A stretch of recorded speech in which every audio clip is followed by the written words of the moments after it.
नमस्कार मित्रांनो, तुम्ही पाहता शेतकरी गाथा हे यूट्यूब चॅनल। तुम्ही जर चॅनलवर नवीन असाल तर व्हिडिओला लाईक आणि सबस्क्राईब करायला विसरू नका।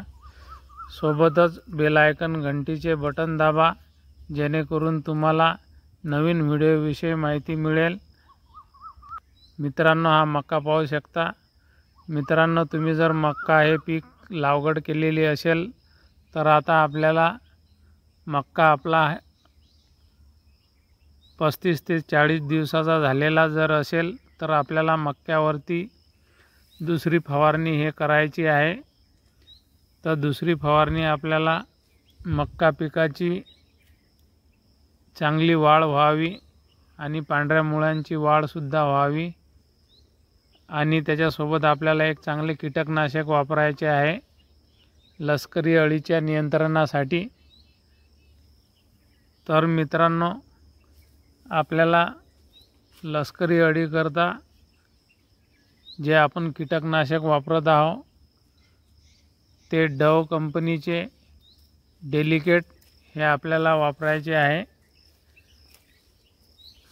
तर ते आपल्याला 15 लिटरच्या पंपासाठी 10 ते 12 ml याचा वापर करायचा आहे। डेलिकेटमुळे तुमच्या मक्यावरील अळीचे हे चांगले नियंत्रण होईल आणि डेलिकेटमुळे तुमच्या मक्याची क्वालिटीसुद्धा हे सुधारेल आणि हिरवेगारपणा येईल। याच्यासोबतच मित्रांनो, आपल्याला मक्याची ही चांगली वाढ व्हावी आणि पांढऱ्या मुळांची वाढ होण्याकरता आपल्याला एक याच्यासोबत टॉनिक वापरायची आहे, PGR टॉनिक। ते टॉनिक आहे पाटील बायोटेक यांचे हे ऑक्सिजन ट्रिपल पॉवर न्यूट्रियन हे टॉनिक येते।